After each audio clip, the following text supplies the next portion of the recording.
TV lajɛbaaw n b'aw fo ni silamɛya ka foli n'o ye Ala ka kisi n'a ka hinɛ n'a ka barika n bɛ Alahu taala deli Ala k'o kɛ ka ani aw bɛɛ lajɛlen nabɔ aw bisimila aw ka jɛmukan mandi hukumu kɔnɔna la n'o ye diinɛ baro min ye jɛmukan in n'a bɛ wuli ka se an karamɔgɔw ma ani k'an karamɔgɔw bisimila walasa ka baro kɛ ni u ye diinɛ kunnafoniw na bi ani an karamɔgɔ ani an balimakɛ bi ɲɔgɔn fɛ studio ba in kɔnɔna la n'o ye diinɛ baro jɛmukan kɛnɛ n'o ye an karamɔgɔ Sheikh Alhasan Jabate Sheikh Hasan Jabate ka bɔ Côte d'Ivoire jamana kan kɛrɛnkɛrɛnnenya Abobo Abidjan dugukolo kan Sheikh Hasan Jabate zawiya Tijaniya zawiya ba min bɛ Abobo n'o ye zawiyatu Ahlul Beiti ye ni o karamɔgɔba ye Sheikh Ahmed Tijani Jabate ni bɛɛ lajɛlen bɛ o dɔn o zawiya in o alimami don ani ale de bɛna jɛ ka bi diinɛ baro kɛ ɲɔgɔn fɛ a yan'an ka don baro kɔnɔna la an bɛ an karamɔgɔ bisimila Sheikh Hasan assalamu alaikum. Wa alaikum salam wa rahmatullahi ta'ala wa barakatuhu. Kɔri basi foyi tɛ yen. Alhamdulillah. Abidjan kaw bɛɛ ka kɛnɛ. Basi foyi t'o la. Côte d'Ivoire jamana silamɛw bɛɛ ka kɛnɛ. Alhamdulillah. I bisimila Sirifila Jakanso kan. Masha Allah. Dakunya fila foli kan filɛbagaw ye yan'an ka don jɛmukan kɔnɔ. الحمد لله رب العالمين مولاي جئتك والأوزار تبعدني وحسن ظني بعفو منك يدنيني الله فررت مني إليك اليوم معتقدا أن الفرار إلى مولاي ينجيني الله ما لي سوى بابك المعمول أقرأه من بعد ما سدت الأبواب من دوني ما شاء الله. لك الحمد أولا وآخرا وظاهرا وباطنا ولك الحمد قبل ردا وحين ردا وبعد ردا ولا حول ولا قوة إلا بالله العلي العظيم. الحمد لله أنكرم أبو زهرة نعم أمي فولي فلو إير لا فلو يا ربي كأنفعنا سبارينا يا ربي على أوكي لا أمي فولي إير أنفعلا نوي أمبيكا شروتشي أشينا شيكا سبتي يا ربي على أوكي أنا قدم يا بي أمي مالي بفو أمي واتي منونا فيني أدونت موسيلا أمي مني على في على كلني بسكا أمبوني سيتواشون نولا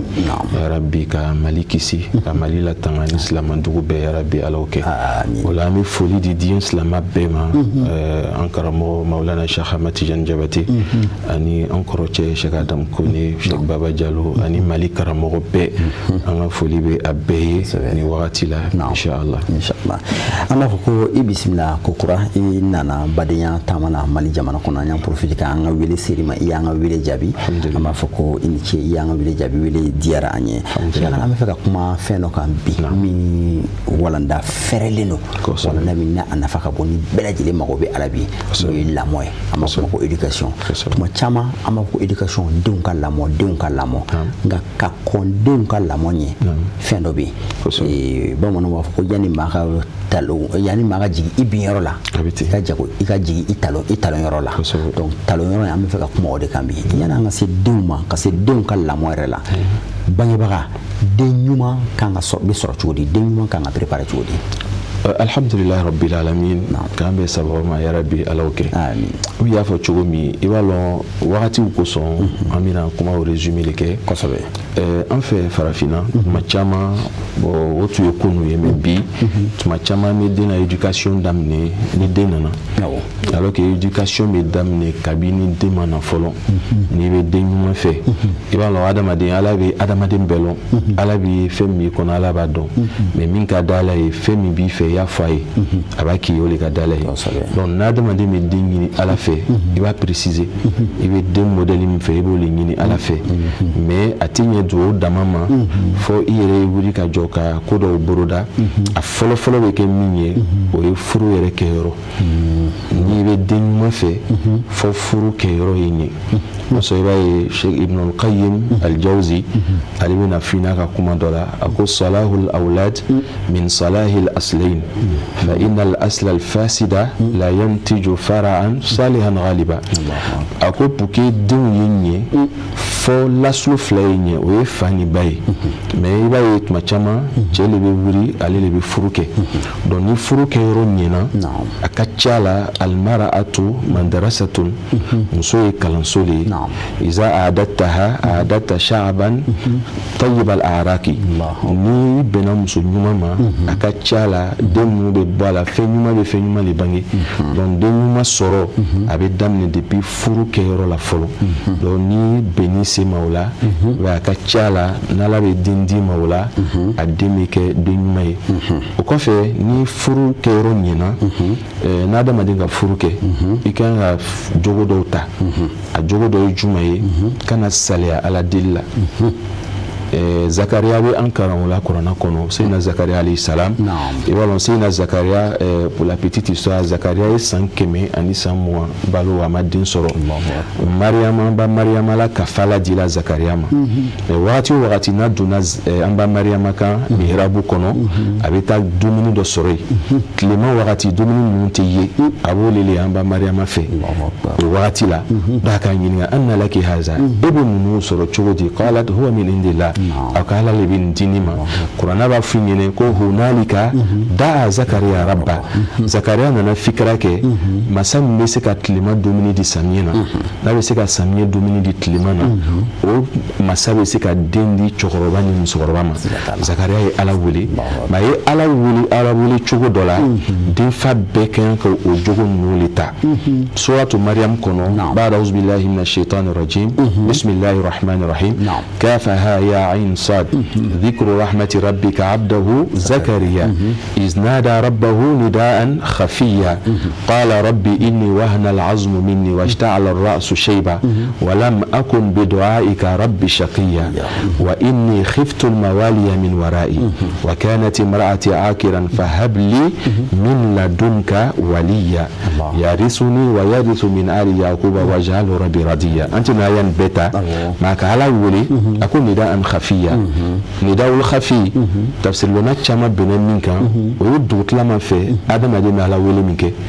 بس يراتي على باتو منك تشايا ويمي منك سجول أيكلي على كلي لما بس رما غفو موين كوني نك سورة جمعة donc den fa beni furu kela ikan ki jija kana subbe sumoro ni be den ɲuman fɛ parce que bi den ɲuman sɔrɔ kɛla sanu ko ye bi an ɲɛ bɛ denw cogoya la bi i b'a dɔn den bɛ maramafɛn ta a yɛrɛ faso kama wagati o y'a sɔrɔ hinɛ dɔ bɛ yen tin dɔ bɛ yen o tɛ yen nafolo kosɔn walima fɛn dɔw kosɔn mais ni den labɛnna ka ɲɛ ni den ɲinina ɲini cogo la den tɛ kɛ o jagɛlɛ sugu ye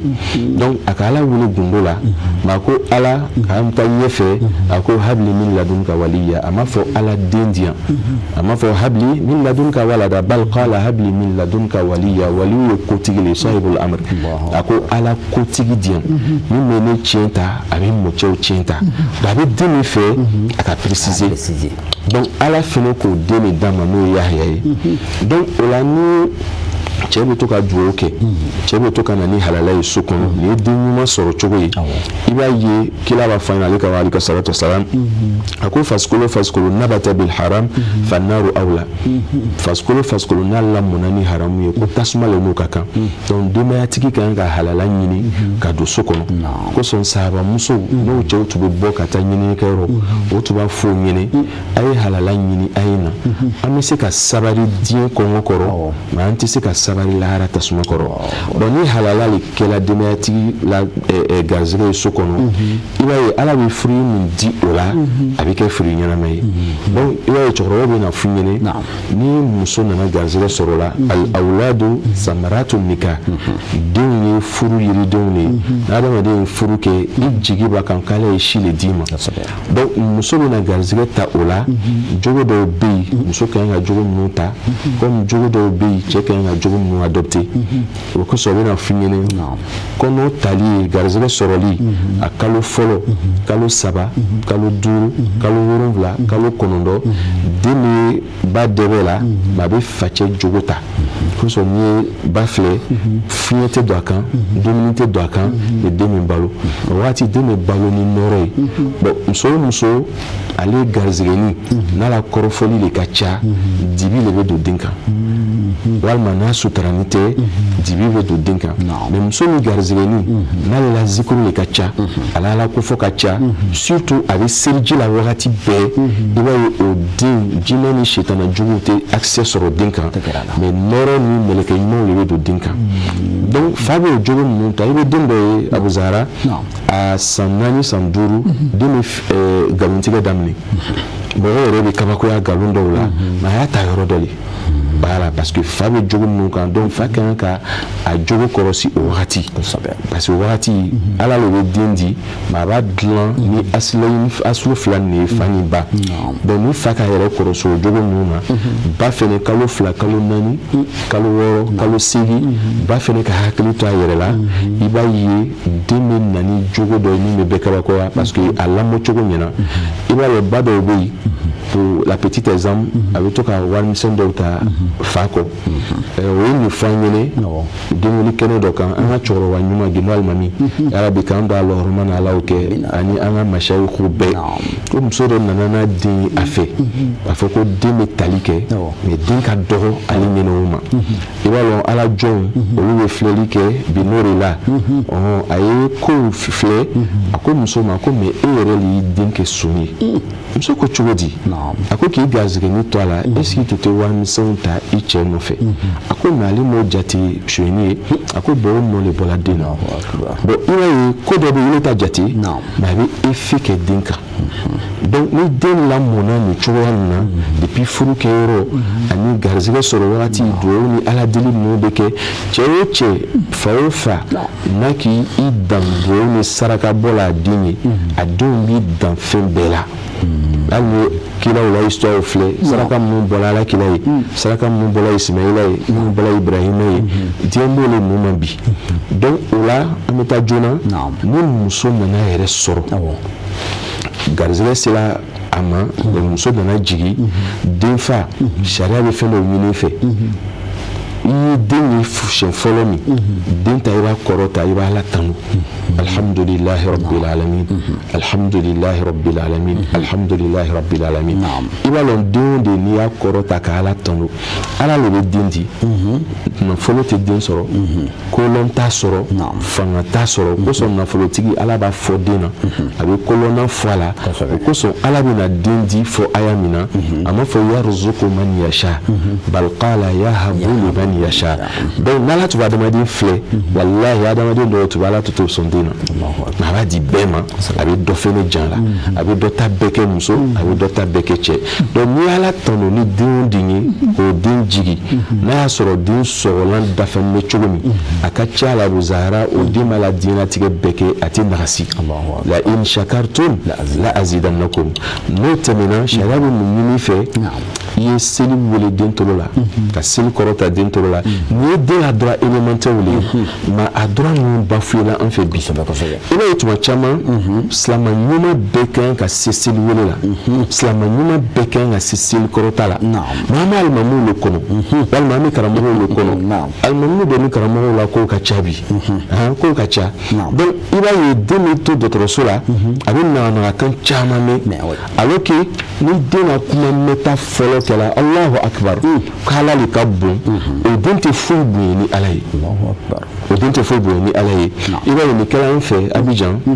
den a kɛla den min yɛrɛ la i b'a dɔn tɔgɔmasɛbɛn dɔ bɛ yen n'i b'a fɔ a bɛ kuma sinsin den yɛrɛ de b'a lakali la a bamuso bangeni a la ani silama cɛkɔrɔba dɔ tun bɛ so kɔnɔ silantan wɛrɛ o tɛ seli mais ni sigi diyala ko bɛɛ b'a kɔnɔ a ye den ta a nana di cɛkɔrɔba ma a ko papa a pris sur mon enfant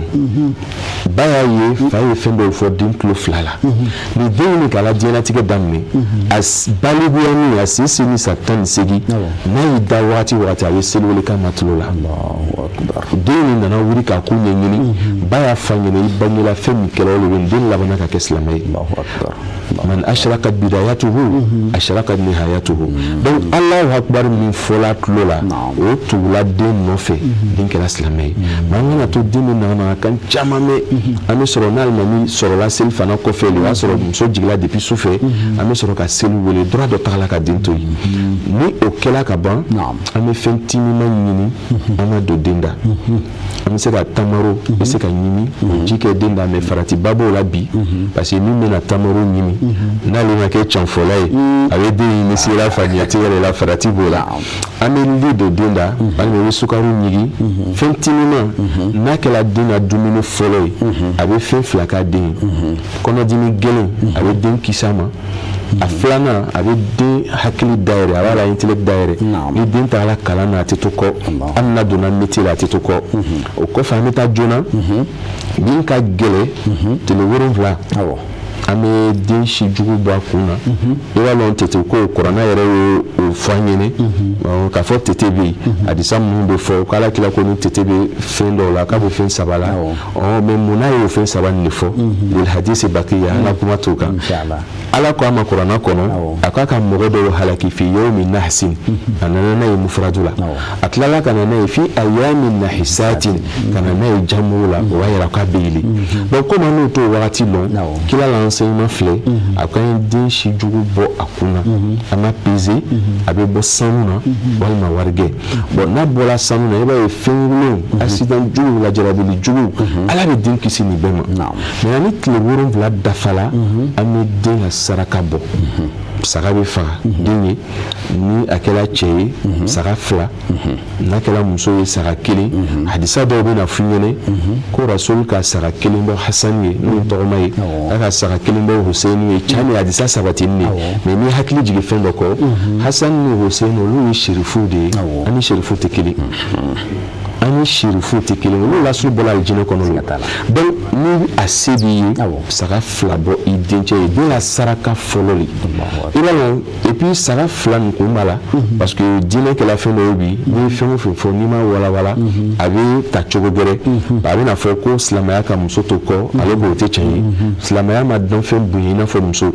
saga 2 bɛ bɔ mun kosɔn cɛ ye saga 1 bɛ bɔ mun kosɔn muso ye adamaden la diinɛtigɛ ye fasi 2 ka taa i bange loma ka na se furu loma fasi 2nan bɛ daminɛ n'i ye furu kɛ ka taa se ko laban ma ala si jan di an bɛɛ ma saga fɔlɔ bɛ don bange la ka na se denwuli ma ka na se furu ma 2nan bɛ don furu la ka ti se a ko laban na o kosɔn muso ta bɛ kɛ kelen mun na ka taa bange la ka na furu la ni muso donna furu kɔnɔ muso bɛ don cɛ la hukumu kɔnɔ o kosɔn saga 2 tɛ bɔ muso ye donc ninnu ye enseignement dɔw ye ala kila ka enseignement ninnu d'an ma mais denwuli saga yɔrɔ c'est tellement vaste parce que an bɛ heure caman k'a kɔnɔ i b'a an fɛ dugubaw kɔnɔ denwuli bɛ se ka bɛn tɛnɛ ma mais dimanche kow de ka d'an ye alors que sogoko tɛ mais den la hakɛ le tile 7 nin bɛ bɛn alifatiya jigi ko 1 de ma o amina le bɛ bɛn joli bɔnni ma den ye donc n'ala ka sin k'i ye kana dimanche bɔ an baw le bɛ tuma caman an faw pousser k'o bila o fili la ko dimanche le denwuliba bɛ na kɛ an ye saga to yen ka bila den ka saraka bɔ o kɔfɛ min bɛna taa saga faga a ye den tɔgɔ lɔ parce que al-a'malu binniyat ala bismillahi allahu akbar tu'kal mais iza khussisa bil mawlid o de dafala fo a ye lɔn ni karisa la denwuli saga bɔla ni ninnu ko ninnu dafala i b'a ye ala bɛ den kɛ kabako den ye donc ni o nana kɛ tɔgɔ fɛnɛ ko ba al-ismu yu'assar tɔgɔ bɛ nɔ bɔ kila tile la kila ni sababu bɛ taa la jihadi kɛyɔrɔ o taala se kuru 2 ma sira b'a cɛ ma a y'o ɲininka ko kuru ninnu tɔgɔ tun bɛ di fil jahiliya o ko kelen tɔgɔ ye jangata kelen tɔgɔ ye balawu kila ko jangata ni balawu hɛrɛ tɛ yen o ye garantu kɛ o b'a yira an bɛ tɔgɔ minnu di denw ma khairul asma'i ma ubida am humida i b'a la abdulayi ni abdurahmani nana kuranɛ kɔnɔ ten mais tɔgɔ minnu ka di an ye o ye ma humida ala kila tɔgɔmaw ma ɲumanw tɔgɔmaw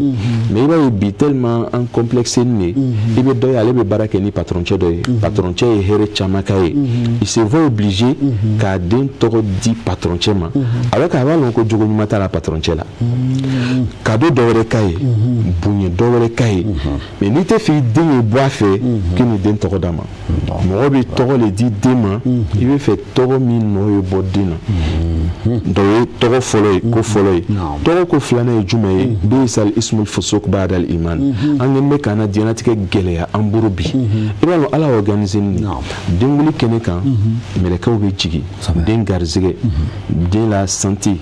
den la hayatu bɛ boli sira fɛn o fɛn kan a bɛɛ lisi bɛ yen wa n'a fɔra ko ismuhu muhamad ko den tɔgɔ ye muhamadu tɔgɔ tɛ yen min ka ɲi ni nin ye mais an n'o yɛrɛ fɛ bi jeunesse la an civilisé ni de ale fɛ muhamadu hali bi tɔgɔ ma ɲa a bɛ taa momo mades o n'a ɲɔgɔnna ninnu a bɛ t'o tɔgɔ kirikara ninnu ta a bɛ jou a kan parce que mɛlɛkɛ min bɛ jigin ni garizɛgɛ ye ale fɛ Idris le bɛ yen ale nana sɔrɔ Dirijɔn de bɛ so kɔnɔ jɔn tɔgɔ ye Dirijɔn ale t'o dɔn donc i b'a ye a b'a adamaden la ko gɛlɛya Hasan filɛ i b'a la Hasan ka di fɛn min ka tɔgɔ fɔ ka di a yɛrɛ kɔrɔ ka di bon Hasan nana yɛlɛma an fɛ ka kɛ Alasani an ma dan o ma an nana kɛ laso y'an fɛ bon den ko bɛna gɛlɛya i n'a fɔ laso n'a ma bugu a t'a yɛrɛ sɔrɔ a kɛla baara ye mais ko dɔw de b'a kɛ an tɛ ko minnu jate parce que tɔgɔ di la mais an ka tɔgɔ ninnu reformuler an ka minnu d'a ma an n'o tɛ se ka civiliser ka silamɛya bɔ donc n'an ka ninnu règle ninnu respecter i b'a ye a ka ca la an bɛ bɛn an se ma an ka diɲɛlatigɛ la donc ni tɔgɔ ninnu nana di ka kuma fɛnkɛ i b'a ye mun de ka gɛlɛn sisan diɲɛlatigɛ la o ye an baw ye comme n ye kuma daminɛ min ma muso b'i n'a fɔ madrasa muso ye école le almar'atu kal madrasa ala ni muso ka ala rôle joue ba ka ca la den bɛ sirata kuranna aya dɔ bɛ kuranna kɔnɔ ala bɛ min fɔ an ɲɛna a ko fa'alam annahu ghafurur rahim wa annahu shadidul iqab den fa bɛɛ kan ka kɛ ni image le kɔnɔ c'est à dire ala min na bɛ hinɛ ni bɛɛ ye o ala kelen de la jangata ka bon ni bɛɛ ta ye de la éducation na an man kan ka toron a la i b'a ye tuma caman ni den ka an n'a laadaw tiɲɛ ni ma den papa wala a b'a fɔ k'i kana nin diya don den na masalan den ka wari ta so kɔnɔ n'i taara bɔ ba kan a bɛ den bugolo la walima ala wari tununa den bolo ile yɛrɛ bɛ kabakoya mais den ma seli o t'an na problème ye alors que an y'an wele kɛ priorité ye parce que den la hakɛ minnu bɛ bangebaga kan i ye tɔgɔ ɲuman ɲini ka d'a ma i ye tila ka den kalan a la diinɛ na a y'a baro bila yɔrɔ la olu ko ninnu bɛɛ kɛla bi kɔfɛ ko ye an fɛ ani min ka gɛlɛ a la tugun o de ye sin di yɔrɔ ye o kɛla problème ba y'an fɛ Abu Zahra ko dɔ jateminɛ i b'an ka denmisɛnw ye bi den bɛ siraba kan mobili bɛ klaxon kɛ den na ka sɛgɛ a tɛ bɔ sira kan i b'a dɔn fɛn min b'a kɛ yan den bɛ fɛn min mina baw banni bɛ bi ka sin di ale ko kuranna ka sin di fɔ an ɲɛna denw de n'a fala sin na a bɛ hinɛ a bɛ hinɛ ba la a bɛ hinɛ diɲɛmɔgɔ bɛɛ la an fɛ nin fɛnɛ kɛra an fɛ n tɛna a yɔrɔ tɔgɔ fɔ muso dɔ bɔla i b'a dɔn julamuso bɛ bɔ joona ka taa sugu la bɔla 4 heures du matin a bɛ taa la sugu la an fɛ an ko microbe ala y'o kɛ vitamine ye o t'a la muso fosi ka bin k'a la cɛsiri jala tigɛ wari b'a kɔnɔ mais olu tagala a b'o danga la dɔ y'i kɔ munu a k'a ma ko i den yɛrɛ le k'i la position di an ma walahi mun ka s'an ma parce que an ka ala ta to yen den ma si min donc o kɛra yɔrɔ min i b'a dɔn n'o kɛra den ja bɛ farinya mais ni den fala sin na den bɛ kɛ hinɛ jɔn ye wa an ka problème ninnu ye o de ye bi ala bɛ ka faamu ko ɲuman d'a ma ala amina rabbal alamin kira ninnu ye jogo dama damaw ye walanda in faamuna ni ninnu respectera a ka ca ala den laɲini min bɛ den na o bɛ sɔrɔ o la an bɛ kɛlɛ min kɛlɛ bi an ka denw lamɔ o b'a sɔrɔ lamɔ kɛra ka ban ka ban den yɛrɛ ma ni nin bɛɛ dafara ka ban dɔrɔn den ɲuman min a tɔ bɛ to dɔrɔn n'a hakili bɔra yɔrɔ min ka hakili lajigin ka encadrer denmisɛnnin ka recadrer yɔrɔ fitinin dɔw la an bɛ Alahu taala de faamu cogo ɲuman ala ka di an ma walanda in nafa bonyana kosɛbɛ bɛɛ y'i ka tɔmɔta tɔmɔ a kɔnɔna la waati ni y'a cogoya kama i bɛ kuma kuncɛ an ye ka dugawu k'an ye alhamdulilayi rabbil alamin an ye kuma daminɛ min ma an bɛ foli d'an karamɔgɔw ma an ka masayikow ma Sherifila yɛrɛ ɲɛmɔgɔ a n'an fa yɛrɛ n'o ye Sherif Madani Hayidara a si ka sabati yarabi alaw kɛ ani Sherifila bɛɛ an fa Sheikh Ahmad Tidiane Diabaté abi taamana ya rabbi kana la kisala oke an fa Adam Kone Baba Diallo ani Mali karamɔgɔ bɛɛ mi foli dafa e yɛrɛ la ya cɛsiri la ani dina in dɛmɛna ya rabbi ka an fangasi ala oke Mali ya rabbi ka tanga ka kisi silamadugu bɛɛ ka bɛɛ tanga ka kisi ka an kisi an jugu tɔɔrɔ ma kila bonya kosɔn wa sallaytu fi sani ala khayri khalqihi Muhammadin man zaha dalalata wal ghalat wa ala alihi haqqa qadri wa miqdari al-azim subhana rabbika rabbil izzati amma yasifun wa salamun ala al-mursalin walhamdulillahi rabbil alamin. na Diabaté ambe ifo ki wala nyima no nya fo kuma damne ga Cheikh Hassan Diabaté an karamo do an ga almami do ka bo Abidjan ko do war jamana kan krangi nyala abubu zawiyat tijaniya mi meno zawiyat ahlul baiti ni a sheikhu ya an karamo Cheikh Ahmad Tidiane Diabaté o zawiya o almami do ambe afo ka wala nyima no ni wala nan na fama ni dili ama la bela jere mako binna mi furu ke folo mi ma furu ke o mi be furu ko nala o bela jere mako binna ne wala na universel je be mako binna ame ankara mo fo ka wala nyima ka do ke aye ka do nyini afe ka sin ka wera fa fo ka wala nyima do aw mun te segen aw te nyina aw te presi wati shida jamu kan la jeli ko jamana ko no ani jamana ko ka ambe Allah taala deli anni aw yara ka sidana tawira anni aw bela jelena wa akhiru da'wana alhamdulillahi rabbil alamin wassalamu alaikum wa rahmatullahi ta'ala wa barakatuh.